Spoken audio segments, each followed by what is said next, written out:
इन लोगों को उल्टा टांगिए। आर्थिक अपराधियों को मैं कह रहा हूँ उल्टा टांगिए। अतुल प्रसाद से लेकर और जितने भी अधिकारी कर्मचारी चोर लोग बैठे हुए हैं बीपीएससी में, जो कहते हैं कि हम ही को दीजिए आवेदन और हम ही करेंगे। चोर से कभी कुछ होने वाला है?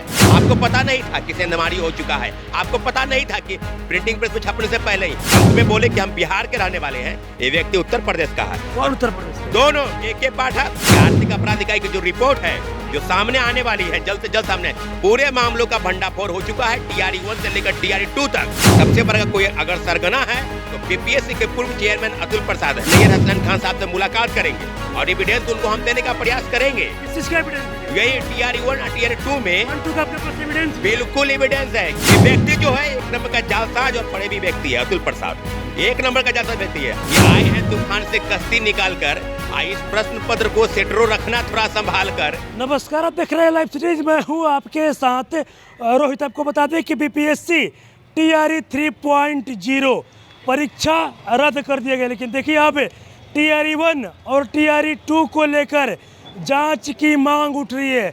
हाई कोर्ट तक पहुंच रहे हैं लोग। देखिए मेरे साथ बातचीत करने के लिए छात्र नेता सौरभ है।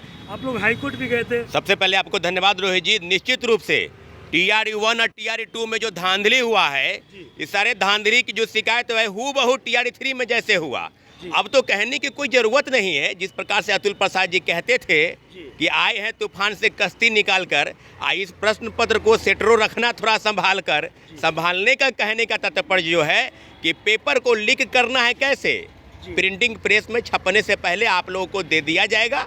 आप लोग बजाबता जो है अभ्यर्थियों के पास जो सेटिंग गेटिंग के तहत पैसा की उगाही करने वाले लोग हैं उनको आप दे दीजिए। पढ़ लिख कर आएंगे बिल्कुल रट्टा मार के और आके यहाँ बना देंगे। तो टीआरई 1 और टीआरई 2 में वही हुआ। अब जो आर्थिक अपराध इकाई की रिपोर्ट जिस प्रकार से काम कर रही है बिल्कुल खुलेआम है, बात बिल्कुल खुले स्तर पर है। तो अब तो मुख्यमंत्री जी की जिम्मेवारी बनती है कि इसमें बड़े बड़े लोग शामिल हैं। आपने बिल्कुल सही कहा, या कई वीडियो सामने आ रहे हैं कि मंत्री की भूमिका किस प्रकार से है। अगर मंत्री सीधे से एक सिरे में खारिज कर देना कि एकदम बकवास है, हुआ कुछ नहीं है, तो बिल्कुल अब दूध का दूध और पानी का पानी हो जाएगा। आप ये बताइए, आप टीआरई 1 और 2 की जाँच की मांग कर रहे हैं, आप हाई कोर्ट गए थे, लेकिन ये बताइए अगर टीआरई 1 और 2 में धांधली हुआ होता तो जिस तरीके से टीआरई 3 में पर्दाफाश हुआ वैसे तो उसमें भी होना चाहिए। बिल्कुल हो जाता पर्दाफाश। तो आपको बताए ना, जो पेपर लीक हुआ उसमें पेपर कहीं से वायरल की बात नहीं हुई। हम तो अप्रिशिएट करते थे चेयरमैन सरकार की अतुल प्रसाद जी कि आपने बिल्कुल सही तरीके से पढ़ चलेगा। लेकिन देखिए इनका कार्यशैली देखिए, वही प्रिंटिंग प्रेस जो पहले से ब्लैक लिस्टेड है और उसी को ठेका दिया गया कि आप प्रश्न पत्र छापिए और 3 पेज की बहाली का। तो प्रश्न पत्र तो कोलकाता के प्रिंटिंग प्रेस से पहले ही आउट हो चुका था। और देखिएगा इन लोगों का कारनामा, काला कारनामा जो अब उजागर हो चुका है। सबसे बड़ा कोई अगर सरगना है तो बीपीएससी के पूर्व चेयरमैन अतुल प्रसाद है, जो ये बोलते थे कि हम तूफान से कश्ती निकाल कर आएंगे और चांद पर तो जमीन नहीं खरीद पाया, लेकिन उत्तर प्रदेश और दूसरे राज्य के लोग पैसा देकर और बिहार के सेटिंग गेटिंग के तहत लोग यहाँ नौकरी कर लिए पैसे देकर। तो अतुल प्रसाद जी को कटघरे में क्यों नहीं खड़ा करे? जो आप डराते थे अभ्यर्थियों को कि आपको बोलना नहीं है, गिरिबान सेल में एप्लीकेशन लिए कि आप कोई अगर समस्या है तो यहाँ एप्लीकेशन आप दीजिए। जो एप्लीकेशन दिया गया तो उसको रोक दिया गया, उसको अगली परीक्षा में बैठने के लिए प्रतिबंधित किया गया। तो अब बताइए ना अतुल प्रसाद जी, ट्वीट आप नहीं कीजिएगा, कहाँ भाग गए आप? ये व्यक्ति जो है एक नंबर का जालसाज और फरेबी व्यक्ति है। अतुल प्रसाद एक नंबर का जालसाज व्यक्ति है। आपको याद होगा इसके पहले भी समाज कल्याण विभाग का प्रधान सचिव रहते हुए भी, और दोनों अधिकारी उत्तर प्रदेश का है। ये जो अंत में बोले कि हम बिहार के रहने वाले हैं, ये व्यक्ति उत्तर प्रदेश का है। कौन उत्तर प्रदेश के? दोनों के पाठक और अतुल प्रसाद, ये दोनों व्यक्ति उत्तर प्रदेश के रहने वाले। उत्तर प्रदेश के लोगों के लिए जब तूफान आया तो ट्रेन लेट के नाम पर सेकेंड फेज की बहाली की जो प्रक्रिया थी परीक्षा, उसको डिले किया गया। और आपको बताते चले कि हिंदी भाषा की अर्हता को समाप्त किया गया। क्यों? क्योंकि आपकी गलती का नतीजा हिंदी की जगह पर उर्दू, अंग्रेजी की जगह पर हिंदी और काफ़ी विषयों को लेकर। तो टीआरई 2 में भाषा का जानकार होना चाहिए शिक्षक बनने के लिए। और टीआरई 2 में अपने पाप और अपनी गलती को छिपाने के लिए बीपीएससी चेयरमैन ने इस तरह की जो चीजें हुई है। आप लोग हाई कोर्ट पहुंचे थे, क्या हुआ हाई कोर्ट में जाने का? हाई कोर्ट में हम लोग पहुंचे हैं। हम लोग पूरी याचिका की तैयारी कर रहे हैं। आपको हम बताते चले कि आर्थिक अपराध इकाई की जो रिपोर्ट है जो सामने आने वाली है जल्द से जल्द सामने, पूरे मामलों का भंडाफोड़ हो चुका है। टीआरई 1 से लेकर टीआरई 2 तक अगर आर्थिक अपराध इकाई अतुल प्रसाद से पूछताछ, सदस्यों से पूछताछ नहीं करेगी तो जल्द से जल्द हम आर्थिक अपराध इकाई भी जाएंगे और नैयर हसनैन खान साहब से मुलाकात करेंगे और एविडेंस उनको हम देने का प्रयास करेंगे। किस चीज का एविडेंस दीजिएगा? यही TRE 1 और TRE 2 में 1, 2 का आपके पास एविडेंस भी है? बिल्कुल एविडेंस है कि अतुल प्रसाद जी के रहते हुए जो घोटाला हुआ, बड़ी बात कर रहे हैं कि आपके पास प्रूफ है कि 1 और 2 में धांधली हुआ है? बिल्कुल धांधली हुआ है। कई अभ्यर्थियों के शायद सामने नाम आ रहे हैं। आपको बताते चले कि जो चीजें सामने आ रही है जी। कि लोग कह रहे हैं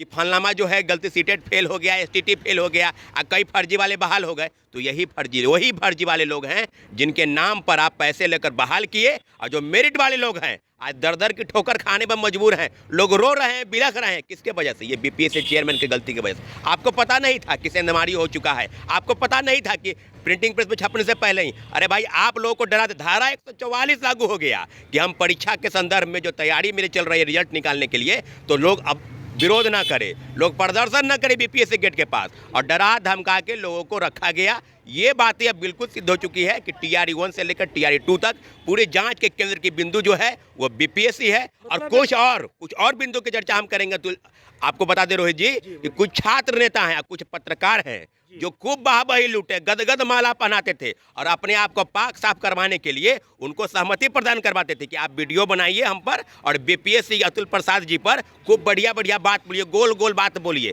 अरे गोल गोल बात करने की चीज़ है। जो व्यक्ति के रहते हुए पेपर लीक हो गया, जिस व्यक्ति के पेपर रहते हुए भी सारी चीज़ें कुकृत सामने आ गई, अब कहने की कोई ज़रूरत नहीं है कि बड़े पैमाने पर आर्थिक अपराध इकाई इस एंगल पर जांच करे कि किसी नेता की संलिप्तता, BPSC चेयरमैन अधिकारी की संलिप्तता, और कोई भी सॉल्वर गैंग हो या कोचिंग इंस्टीट्यूट माफिया हो, सभी बिंदुओं पर जांच करके आर्थिक अपराध इकाई बिल्कुल पानी की तरह साफ कर दे मामला। क्योंकि TRE 1 से लेकर TRE 2 तक जिस प्रकार की धांधली हुई है, और कटअप का हाई जाना TRE 2 में, निश्चित रूप से मैं मानता हूं कि पेपर लीक के जिस तरह के मोड ऑफ ऑपरेशन, 1 और 2 का एविडेंस लेकर आप हाईकोर्ट जाइएगा, याचिका दायर कीजिएगा? बिल्कुल बिल्कुल। और ये जो चोर लोग बैठे हुए हैं BPSC में, जो कहते हैं कि हम ही को दीजिए आवेदन और हम ही करेंगे, चोर से कभी कुछ होने वाला है? उल्टे चोर, इन लोगों को उल्टा टांगिए।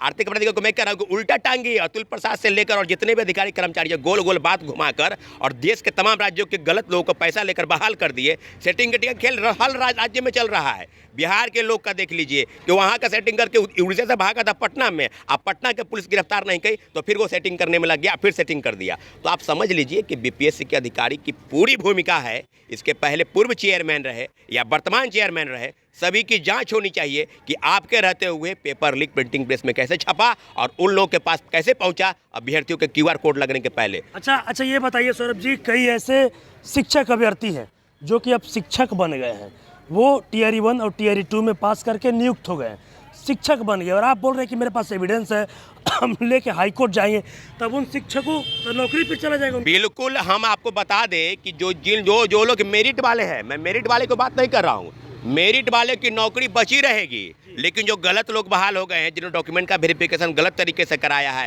फर्जी प्रमाण पत्र के आधार पर लोग बहाल हो गए हैं, पैसे देकर लोग बहाल हो गए हैं, सबकी तो जांच हो जाएगी। आप विद्यालयों में चले जाइए ना, कैसे जिनको अक्षर ABCD का ज्ञान नहीं है वो शिक्षक बन चुके हैं। ये किसके वजह से? ये BPSC अतुल प्रसाद जी के वजह से और KK पाठक की वजह से। KK पाठक की वजह से? KK पाठक ये जो हड़बड़ी में किए कि डॉक्यूमेंट का वेरिफिकेशन हम कराएंगे, BPSC कह रही थी हम करेंगे, KK पाठक कह रहे थे शिक्षा विभाग के हम करेंगे। तो हम और तुम की लड़ाई में जो खेल हुआ है, और इसी का नतीजा है कि बड़े पैमाने पर आर्थिक अपराध इकाई की जो रिपोर्ट है बिल्कुल सही तरीके से काम कर रही है। इस मामले पर एक एक लोगों की गिरफ्तारी हो, मैं पूरा बिंदु और पूरा जांच का जिम्मेदार आर्थिक अपराध इकाई को मैं कहता हूं आपके चैनल के माध्यम से कि पूरे जो सरगना के माफिया है वो अतुल प्रसाद है। इनके पूरी चीज़ों की जाँच होनी चाहिए, क्योंकि आपके रहते हुए गोल मटोल बात कर लेना कि कमांड रूम बनाए हुए, कंट्रोल रूम। अरे आपको कंट्रोल अपने आप पर है कि आपके रहते हुए पेपर लीक हुआ, प्रिंटिंग प्रेस में छपने से पहले सरगनाओं के हाथ में चला गया, अब कमांड एंड कंट्रोल रूम बनाते हैं निहत्थे छात्रों को डराने के लिए, अभ्यर्थियों को डराने और धमकाने के लिए। गिरिवान सेल में एप्लीकेशन दिया तो दीवार कर दिया गया, 650 अभ्यर्थियों को रोका गया कि आप परीक्षा में नहीं बैठेंगे। और इस तरह की चीज़ें BPSC द्वारा कुकृत जो कुकर्म हुआ है उसमें बेरोजगार रह गए और पैसे वाले लोग पैसा देकर नौकरी में बहाल हो गए। सारे जांच के बिंदु पर है आर्थिक अपराध इकाई, निश्चित रूप से BPSC को करे। और BPSC के पूर्व चेयरमैन अतुल प्रसाद जी जो ट्विटर बॉय बने थे, आज ट्वीट करें आप कि आपके रहते हुए पेपर लीक क्यों हुआ, आपके रहते हुए शिक्षा माफियाओं के हाथ में क्वेश्चन पेपर कैसे चला गया। TRE 1 से लेकर TRE 2 तक सारे मामलों की जांच आर्थिक अपराध इकाई अपने बिंदु पर करे, और निश्चित रूप से दूध का दूध और पानी का पानी बिल्कुल साफ हो जाएगा। और जितने भी पेपर लीक के सरगनाओं में शामिल जितने भी लोग हैं, सबका भंडाफोड़ निश्चित रूप से होगा। अगर नहीं होता है तो अंतिम विकल्प के रूप में आर्थिक अपराध इकाई की रिपोर्ट आने दीजिए, मैं कोर्ट केस की तैयारी में हूँ। हाँ, एविडेंस से लेकर कहीं से कोई चोर भाग नहीं पाए, कोर्ट के संबंध में, कानून के संबंध में सब लोग एक बराबर है। कानून के तहत इन लोगों को खड़ा करा कर बताया जाएगा कि आपके रहते जो पेपर लीक हुआ, बड़े पैमाने पर धांधली हुआ, हिंदी भाषा की अर्हता को समाप्त किया गया, और जो खेल खेला है आपने, वो सारे खेलों का पर्दाफाश हो चुका है। मुख्य सरगना जो है वो अतुल प्रसाद बीपीएससी के पूर्व चेयरमैन है, उनको कटघरे में खड़ा कीजिए और सारी पूछताछ कीजिए कि आपके रहते हुए पेपर लीक कैसे हुआ। चलिए, तभी आपने देखा मेरे साथ छात्र नेता सौरभ थे। आपको बताते चले कि TRE 1 और TRE 2 में जांच की मांग उठ रही है, लेकिन देखिए छात्र नेता सौरभ हाईकोर्ट भी गए थे और आज इन्होंने बड़ा बयान दिया और साफ साफ कह रहे हैं कि TRE 1 और TRE 2 में धांधली हुआ है। इसका एविडेंस है मेरे पास और एविडेंस लेकर हम हाईकोर्ट जाएंगे और हाईकोर्ट में याचिका दायर करेंगे। लेकिन अब सवाल ये खड़ा होता है कि TRE 1 और TRE 2 में जो शिक्षक नियुक्त हुए उनके नौकरी का क्या होगा। और साथ ही साथ ये खूब जो शिक्षा विभाग के ACS है के पाठक और जो अतुल प्रसाद थे उन पर काफ़ी ये भड़क मिले और साफ साफ कहना है कि मेरे पास एविडेंस है और एविडेंस लेकर हम हाईकोर्ट का दरवाज़ा खटखटाएंगे और हाईकोर्ट जाएंगे। और भी क्या कुछ कहना था छात्र नेता सौरभ का, वो आपने इस वीडियो में देखा। बस इसी तरह की तमाम खबरों के साथ अपने साथ जुड़े रहें। तब तक धन्यवाद।